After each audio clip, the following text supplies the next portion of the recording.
Hello, friends. I hope you all are doing great. Today, I, Kunal Nagpal, am feeling really honored to welcome you all to this great spiritual forum.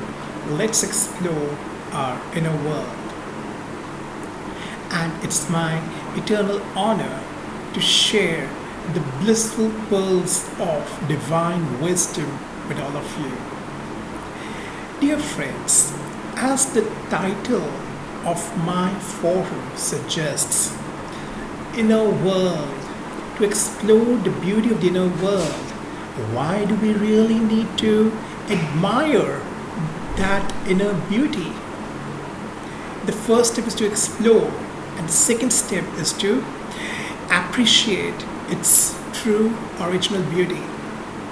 Why? Because once we realize who we really are, once we realize the eternal purity, serenity, and sanctity of that inner being, which actually allows us to function in this world with full efficiency, then we would really be true victorious souls. And that's what we actually want. We want to excel in each and every project we aspire to undertake in our respective lives. But what approach most of us are following? We are trying to beautify our surroundings. We are trying to control the things around us. And most of the time, that is 95% of the times, we have to face disappointment. And that's not done, even though the task may get accomplished sooner or later. But the inner contentment, the real ingredient to experience that divine bliss, is absent. So that is not the true victory, my dear friends. Chalo, you tell me, whenever we interact with any being or whenever we advise our fellow beings, be it our relatives or be it our friends or colleagues, we always try to convince them, please take care. These are the common sentences we use in our daily lives while interacting with our friends, colleagues, and relatives. Take care. How are you? You are very beautiful inside out whenever anyone feels low. So what are we trying to do?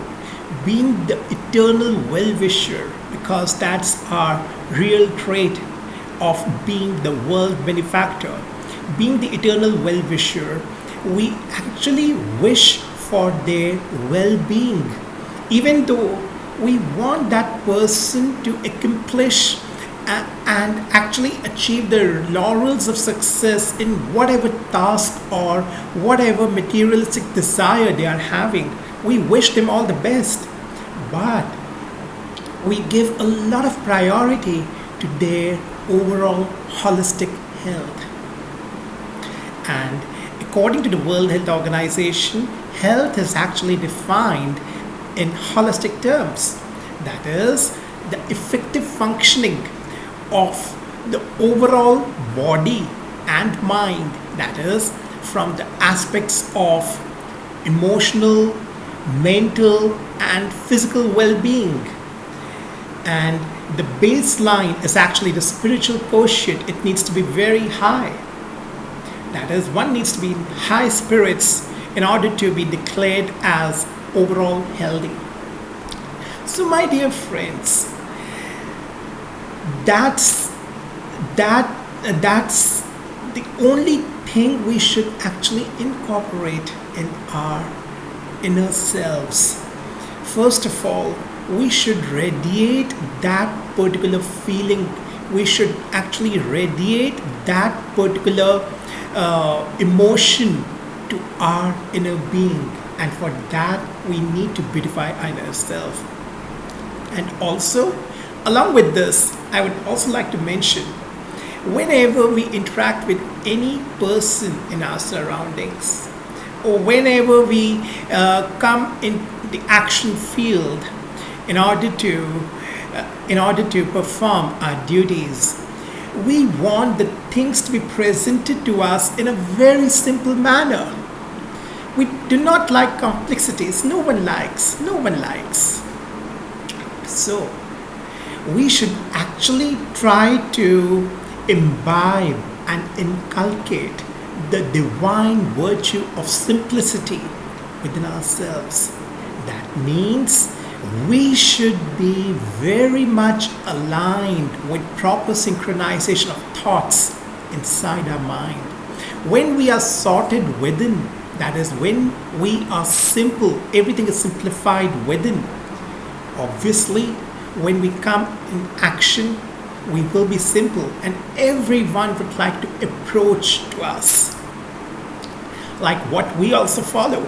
Whenever we find any particular individual with a very decent and simple personality, with a very easygoing mind, we always try to approach that particular person. So, in order to become attractive, in order to re-engineer and restructure our relationships, first of all, we need to develop a very beautiful relationship with ourselves, and that can only happen once we know our true nature. And all of us are actually aware of this particular fact, but there is often a tendency to adopt a shortcut, because these times are actually quite chaotic, which we are observing outside in the external surroundings, where everyone is trying to take a shortcut to success. But, my dear friends, in order to attain true victory in real terms, we really need to simplify everything. And for that, we need to go within, explore the inner beauty, sort everything within, and then come in the action. Then automatically our thoughts, words, and actions will be in synchronization with each other. Also, there is often a conflict between what we are thinking and what we are speaking. That is, sometimes a lot of confusion is going on within our mind because we are not so sorted. We have not tried to address the needs, the wants, the desires of our mind, and then trying to sort it out with the divine virtue of eternal wisdom. If we haven't done that particular task, then obviously our words will not be in harmony with our thoughts. Because when we actually speak, we actually try to make sure that we do not utter the useless words or the bad words. We try to present ourselves with a very, very divine attitude. So why not incorporate that particular thing within? And I would like to conclude my session by saying all of us are quite aware of the fact that Gandhiji's teachings are being displayed by three monkeys. I would like to quote that quote in Hindi because it's very famous. Bura na dekho, bura na bolo, bura na suno. Bura na dekho, bura na bolo, bura na suno. Right, it is very right. But I would like to add one more quote to this. Bura na socho. Yes. And for that, if we are truly aware of our inner beauty, we would not think bad. We will always think beautiful. And for that, we really need to connect within. We need to realize ourselves and then connect with the eternal parent, the eternal source of purity, the eternal source of wisdom. And automatically we will radiate positivity. And that's what we actually want. That everyone should talk to us Everyone should actually get positive vibrations from us. Everyone should approach us, should feel comfortable in approaching us. This is the only way, my dear friends. This is the only way. And just give it a try once. Just give it a try. And that's why it's truly said, as I just quoted, there is no shortcut to success. There is no shortcut to long-term success. Thank you so much. Namaskar.